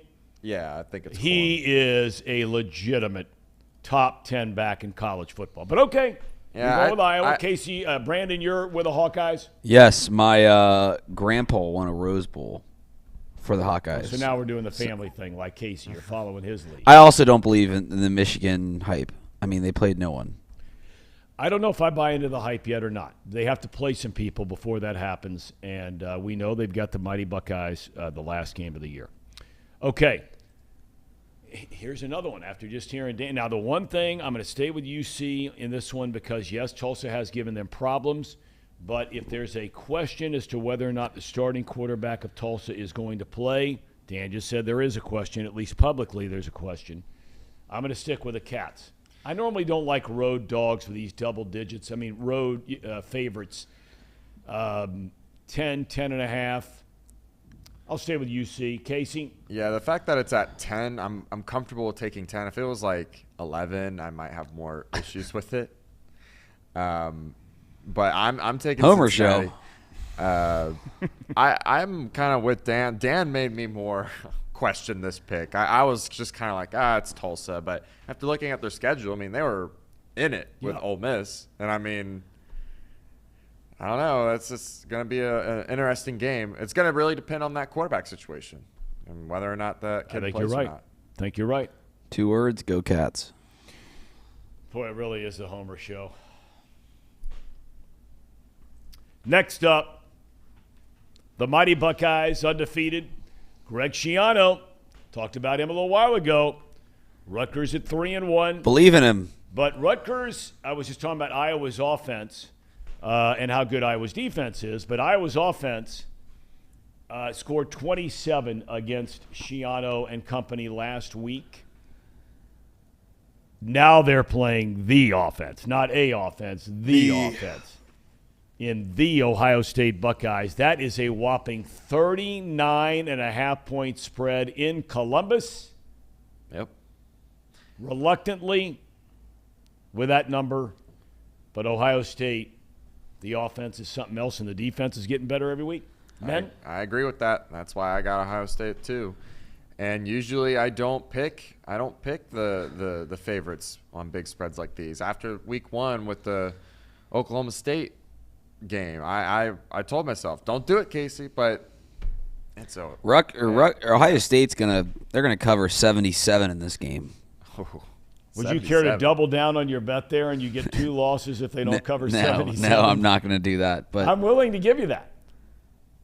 They're not going to cover 70. The score is going to be like they 70 to 17. 70. Yeah, it'll be like 70 to 17, something like that. But yeah, I think you're right. C.J. Stroud, the last 2 games, has thrown 10 touchdowns. Rutgers. 1 pick. Ugh. Okay. The big one. Yeah, this is a big one. This is the big blue. This is a big. Kentucky's ranked 7th. Ole Miss is ranked 14th. But, I meant to look at this a minute ago. And, you guys go ahead and give your picks, and then I'm gonna say something about Ole Miss here. Go ahead. Yeah, so I'm picking Kentucky. They haven't done me wrong yet. I believe in their quarterback. How do you pronounce his last name? Will Levis? Levis? Yeah. I like Levis a lot. I think so. I said it for 2 years. I should know. And I think Ole Miss has a good defense, but, they haven't really played anyone either. I don't know if it says more about Tulsa or Ole Miss. See, that's what I'm trying to look up here. I want to look at Ole Miss. The Grove's going to be rocking. The Grove's going to be rocking. Well, you talk about a team schedule that stinks. Ole Miss? Oh. Yeah. Who do they have first 3? Troy, which, traditionally Troy's a rock-solid program. Central Arkansas, they win 59-3. Georgia Tech, who's awful, they've already fired their coach, beat them 42-0. And as Danny pointed out, they were behind to Tulsa, their most recent game, when Tulsa's starting quarterback was in the game. And they only won that game by 8 points, 35-27. Yeah, I was going to say, it's not by much. All right, so it sounds like you're taking the Cats. You know what? I'm going to change. I had originally said Ole Miss, but I'm changing, Casey, to Kentucky. There you go. We got it. Thank you. Yeah. And, I mean, I just kind of believe in the Kentucky hype. And I know they beat Florida, and Florida wasn't really that good, and they haven't really played anyone else. But I don't know. This is the game that they can really prove it, and I just don't believe in Ole Miss. So it's a giant graphic. That is a giant Ole Miss graphic there. I'm assuming you're. I'm not that confident in them. Wow, you going with Ole Miss, huh? I am. Why? Why? Strategic. What's the reason why? Well, Brandon? someone's got to be right here. That's the issue. No, I think I'm in on Kentucky. You've seen it before with UK, where they have a game that can get them to the next level, and they stub their toe a little bit. So well, you think Ole Miss is gonna at least score 7 over them, a touchdown over them? That's my thing. I don't think they're gonna. Yeah, lose. no, I think it's gonna be. For some reason, I got Ole Miss. I'm taking them. And I got to beat you guys, so got to be different. Okay. We have my alma mater in here somewhere. Are they next? Yep, they're next. Okay, now. Who are you picking? Hold on a second. You already know what my pick is. I pick them every week, and I'm going to pick them every week. And I think that you guys should start to pick them, quite honestly, with me. I have been. Because I'm giving games, especially when you consider their schedule. I called the Fordham cover last week. Listen. And I was the only one that was right with the Fordham cover. Their programs are on, galaxies difference, okay? But they're playing Kent State this week. Now, the Golden Flash. You want to talk about two teams, two schools that are playing people? Well, they're getting paid. Well, I understand that. But I'm saying it's one thing to play one or two of those teams. How about Kent State at 1-3? There are 3 losses. They gave Georgia all they wanted last week. 39-22 was the final in that game. What? It was a 7-point spread going into about the middle of the third quarter. They've played Washington, who's undefeated. Washington. They've played Oklahoma, who was undefeated when they played them. Their only win is against Long Island. And then they played Georgia, the number 1 team in the country. Yeah. Ohio University, granted, as you say, getting paid, that's fine. But they have played Penn State, undefeated, top 10 team. Iowa State, and a Florida Atlantic team that is a solid team. The most exciting game in college football last week was, without a doubt, winning the last play of the game, the Bobcats, 59-52 against Fordham. Now they play at Kent State. Bobcats, an 11.5-point road dog. You're really going to hate this. I'm picking Kent State. You guys are unbelievable. I mean, I've been. So you guys are taking advantage of the situation here. My cousin went to Kent State. We're doing the family stuff again. God. Here we go. I mean, I picked them. I'm trying to stay at the top of the standings. I don't even really like the spread here. 11.5 is a sucky spread number to be at. But I think Kent State, they're pretty good. They put 22 on Georgia.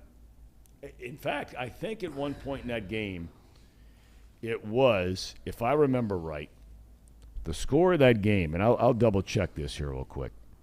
But that game, and also I'd like to that add, game was 26-13 at halftime, Georgia. It goes to 26-16, and then, hey, in the second half of that game, Georgia scores 13 points against Kent State. That's a Georgia team that so far this year, right, they score 13 in the second half, that put up 49 against Oregon High School, that scored 48 against South Carolina, and they get 13 in the second half against Kent State. You're making me want to pick Kent State here. Not doing any favors for Bobcats, but. Okay. All right, what's next up? I think we're going on to pro. I think we're going the National Football League. We're going to just recap real quick. We all picked the Hoods. The Who Days. The Hoods, let's go. Andrew reminds me Georgia was giving up 6 points per game, and that Kent gave them a huge fight, tough and physical. See, all these guys are weighing in on their picks now, too. That's good. I like it. We like that. Andrews, 6'4", Mars, taking Kent, too. Andrew's been picking with us all year, or at least the last 3 weeks, says he's 12-10. Okay. I don't believe it. All right. What's next up? We got Bills and Ravens. We're all right. That's good. This is a heck of a game. Baltimore coming off a win, 2-1. Buffalo coming off a loss to Miami. Bills on the road, but the Bills are favored by 3. I am going with Lamar Jackson and company. I think this will come down to the wire, and I think it'll be decided by a field goal. And I think Buffalo comes away with the win instead of what happened to them last week when they let time expire. So that's my pick. I'm going to keep giving stupid reasons. Love wings. Wings are really good. They're famous in Buffalo. I'm taking the Bills. Do you really believe the wings are better in Buffalo than anywhere else? I mean, seriously. Do you buy that? No, well, I'm a big smoked wings guy. So, like, South, I think they have pretty good wings down there. But, yeah, no, I think Buffalo's wings are good. They're top-notch. Okay. 6'4", Mars. He says Buffalo. Yeah, and I honestly don't believe in the Ravens. Okay. What? I think I love Lamar, right? But that's the only thing going for him. Their defense sucks. Everyone around them kind of sucks except for Mark Andrews. Wow. It's just true. It's just true. All right, where are we next? Jets. Jets. At the Men of Aluminum. Jets. What's that stadium called now? I still want to call it Heinz Field. Acrisure. What is that? What is it? Acrisure. What is that? Like it's like is that a deodorant? Healthcare or something? Yeah, it's like healthcare or something. Like for senior citizens, like Tom's most eligible. Is that what it is? It's like Medicaid. Medicaid. It's either insurance or it's like logistics or something like that. It's either which is it? Logistics or healthcare? Or are you just flipping coins over there? No, I'll look it up. Good Lord. If you'd have said to me, like healthcare or senior citizen assisted living kind of thing, kind of in the same. Insurance company. Insurance company. It's an insurance company. Yeah. Acrisure. I'm not sure about that name. You dropped the logistics on us? I didn't quite know. I'm sorry. I knew it was either insurance or logistics. Those are usually the two that stadiums get named after, right? And by the way, for the Jets, Zach Wilson is back this week. Ooh. First game. There are some in New York that were saying with this offensive line they have, they should not put him in. Obviously, that is not going to happen. All right, I go with the Men of Aluminum. The Men of Aluminum. I just don't think they're going to be able to cover at 3.5. So I got the Jets. That team is offensive line and a quarterback away from being decent. So Men of Aluminum. Yeah, and if a frog had wings, he wouldn't bump his ass. I've never heard that before. I've never heard of that one before. Okay. I like that one, though. All right, so go ahead. Next one. I think we got Browns at Falcons. Brownies, they're in my Power 5. They are. Not betting against them again. with should be 3-0. We all agree.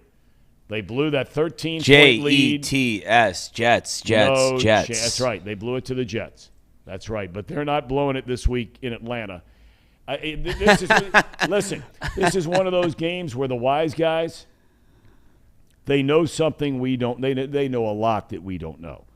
But they know something here that we don't know. Because, now granted, Falcons had a nice win last week. But Brownies a 1-point favorite. I'm taking the Brownies. Yeah, I'm also taking the Browns. I feel like this is a trap for some reason. Why are they only favored by 1 point? Yep. What's going on there? That's what I mean. Maybe Desmond Ritter's starting is going to take things over. Ooh. Conspiracy theory. That'd be interesting. Not going to happen yet, but. Is Mariota playing that bad that they would consider that? Or I don't think so yet. I don't think Eventually, I think by halfway through the season, Dez is going to be the starter in Atlanta. And I forget which week they play here, but that would be super cool for one of his first starts to be in Cincinnati. Yeah, it would be cool. That would be really cool. I got to shout out Andrew for telling me that that was College Game Day celebrity picker level analysis, Brandon, which I know he's dogging some of the guests that just get up there and yeah. Tell you what, it should be noted here, because I really don't pay a lot of attention to the Falcons. Guilty as charged. They lose their first game of the year by 1 point against the Saints. They play against the Rams, and they lose by 4 in L.A. All right. Okay? They come back last week, and they beat the Seahawks. So that's a team that could be 2-1. Mariota is hitting on 63% of his passes, 3 touchdowns, 3 interceptions. They are really running the ball. Hang on. With Cordero Patterson. Can I also – I would like to say that Myles Garrett and Denzel Ward are both questionable, and maybe that's why they have him only as a 1-point favorite. Well, Myles, I forgot that was your automobile accident. Right. Yeah, if Myles Garrett doesn't play and Denzel Ward, I don't know. This is Cordero Patterson, who is the largest quote-unquote running back in the history of mankind this side of Christian Okoye, has 49 rushing attempts for 302 yards. That is 6.2 per carry. As a team, the Falcons, okay, are averaging 5 yards per carry. Wow, really? I may have we might have made a mistake here. But you know what? If we made a mistake, all of us make the mistake. We move on. Yep, that's true. Okay, we move on. What's next? We got the last game, Sunday Night Football. Oh, boy. This is a big one. Yes, it is. In Tampa, where the mighty Bucks are struggling on offense, are playing great defense. The Chiefs shocked last week, losing in Indy. That won't happen again. Pick'em game. I'm changing my pick, Casey. Wow. What? I am. What are you going I with? swore to myself I would never in my life again, ever, pick against Tom Brady. And I'm not going to start on this program. Wow. This is gonna be the determining game, I guess, for us this week, because I got the Chiefs on this one. They're struggling in Tampa right now, and I don't see them coming back from this one either. So I got to go with my boy Pat Mahomes. Timmy Brady. Going with the old Tampa Bay Buccaneers. I'm with you, Tom. 6412 Mars says KC wins. He says Chubb. KC, not you. Kansas City. Kansas City. He says, but in the. I guess they would in that one. They'd be both. Andrew says Chiefs big. Brady is washed up. Okay. That's awesome. Okay. So we're going to take should we just go right into it's time to get out of here? We have a cherry on top. We do. I just need a quick break to. All right, then we'll take a break and we'll be back to tie a ribbon around this borderline fiasco in a moment.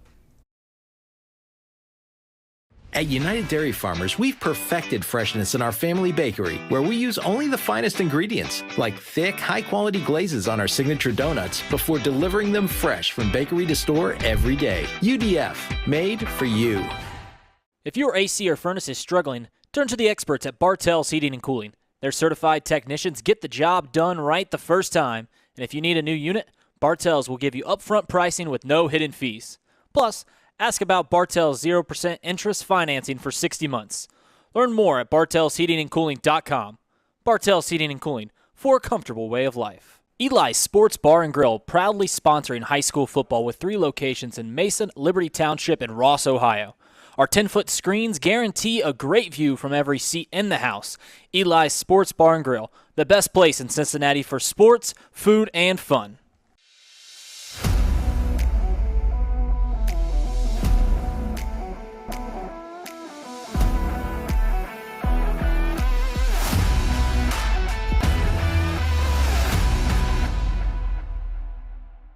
Where can you turn when you're in pain? Turn where more high school, college, and pro athletes turn. Where your neighbors and weekend warriors turn. Turn to Beacon Orthopedics and Sports Medicine and get superior care on your schedule. That's the Beacon difference. Check out our fresh arrivals at Jake Sweeney Used Cars. Over 250 used vehicles weekly. All makes, all models. From economy to luxury, Jake Sweeney, the original used car superstore. I know one thing. Ain't nobody does this better than us. Facts.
Time to tie a ribbon around this, but we never leave you before we give you our UDF cherry on top. I never know what's coming. Casey and Brandon have it covered over there. Brandon, what did you come up with? Well, I wanted everyone on the program to see the Savage Mode meetup last night. All right, let me, because I think I know what's coming. I met Zim Houday in person for the first time last night. What a good dude. Now, believe me, he's a little out there. But what a good dude, okay? And his wife is just adorable. What a sweet, beautiful woman. One of the prettiest smiles I've ever seen. And they are so good together. I mean, she tolerates all his nonsense. And so we were fortunate enough, my son and me, to go to the game last night and sit in the Encore Technologies skybox. First time I've ever sat at an NFL game in a skybox. Of course, broadcasting every week, so I sit in a skybox, but going as a fan, and we really enjoyed it. It was a special night, father and son. Well, we get up to the skybox, okay? And Johnny Burns is in there hosting us, son of John Burns and Kathy Burns, and we're in there, and you know, it's so cool, and we can't believe it. The seat is great and all this kind of stuff. Well, there's a glass partition in between these skyboxes. We had met Zim Houday maybe an hour before the game. We stopped by his tailgate because I really wanted to meet him. He was down there with Big Jim or somebody, their Bengal Jim. Bengal Jim. And so I had a chance to meet him there. We get to the skybox, and I look to my right, and I can see right through the glass, there's this woman from Betfred who's known as Yas, the commissioner. She's a big social media, big Bengal person. Yep. She's in there. Sarah Elise is in there, big social media, UC, WLW, whole deal, you know. Bunch of other people in there. But lo and behold, guess who else is in there? Your main man. My main man. Zim Houday. And when the Bengals scored that last touchdown, is this our cherry on top? Yeah, just a screenshot of the tweet. He tweeted out just now during the show Savage mode Thom. And it screenshot that video is you guys knuckling after a touchdown, I'm assuming? Yeah, knuckling through the knuckling through the whole thing. Knucks. It's gone crazy on Twitter. Knucks, not knuckling. Knucks. You say knucks. Who says nuts? Everyone. You say nuts? Everyone says knucks or Casey, fist you bump. Say nucks? You don't say knucks. You say knuckles. No. I don't say knuckles. I say You said knuckling. like fist bump. All right, everybody's already signing off on us, and it's time for us to sign off. We're 1 minute over. Thank everybody for watching today. We thank Casey and Brandon. Guys, have a great weekend. You too. You too. We thank our executive producer, Trace Fowler, and everybody at Chatterbox Sports. Moeller v. Elder tonight. The only place you can watch it is right here from Nippert Stadium. Chatterbox Sports, a budding powerhouse before your very eyes. God bless. Have a great weekend. Be careful. We'll see you Monday.